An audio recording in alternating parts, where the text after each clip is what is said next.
മാലദ്വീപ് മന്ത്രിമാർ പ്രധാനമന്ത്രി നരേന്ദ്രമോദിക്കെതിരെ വിദ്വേഷ പരാമർശം നടത്തിയതിന് പിന്നാലെ മാലദ്വീപിലേക്കുള്ള യാത്രകൾ കൂട്ടത്തോടെ റദ്ദാക്കുകയാണ് ഇന്ത്യക്കാർ.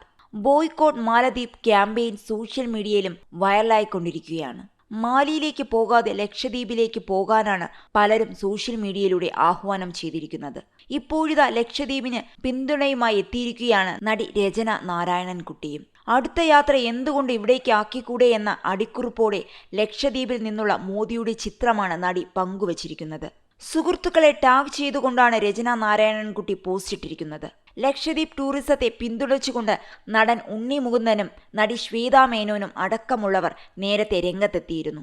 ലക്ഷദ്വീപും ആൻഡമാനും പോലുള്ള ഇന്ത്യൻ ദ്വീപുകൾ കണ്ട് തീർത്തതിനു ശേഷം വിദേശ രാജ്യങ്ങൾ കാണാമെന്നാണ് ശ്വേത ഫേസ്ബുക്കിൽ കുറിച്ചത്. മാലദ്വീപിന്റെ പ്രധാന വരുമാനം ടൂറിസമാണ്.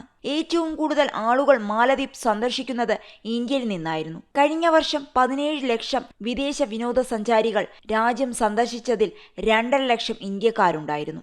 ഇന്ത്യക്കാർ ബഹിഷ്കരണം ശക്തമാക്കിയതോടെ ടൂറിസം മേഖല തകിടം മറിഞ്ഞ അവസ്ഥയിലാണ്. ഇതോടെ ചൈനയുടെ സഹായം അഭ്യർത്ഥിച്ചിരിക്കുകയാണ് പ്രസിഡന്റ് മുഹമ്മദ് മൊയ്സു. ടൂറിസം മേഖലയിലെ തിരിച്ചടി മറികടക്കാൻ കൂടുതൽ സന്ദർശകരെ മാലദ്വീപിലേക്ക് അയക്കണമെന്നാണ് അഭ്യർത്ഥന. 5 ദിവസത്തെ ചൈന സന്ദർശനത്തിൽ ഫുജിയാനിലെ ബിസിനസ് ഫോറത്തെ അഭിസംബോധന ചെയ്യുമ്പോഴാണ് മൊയ്സും ഇത്തരമൊരു ആവശ്യം ഉന്നയിച്ചത്.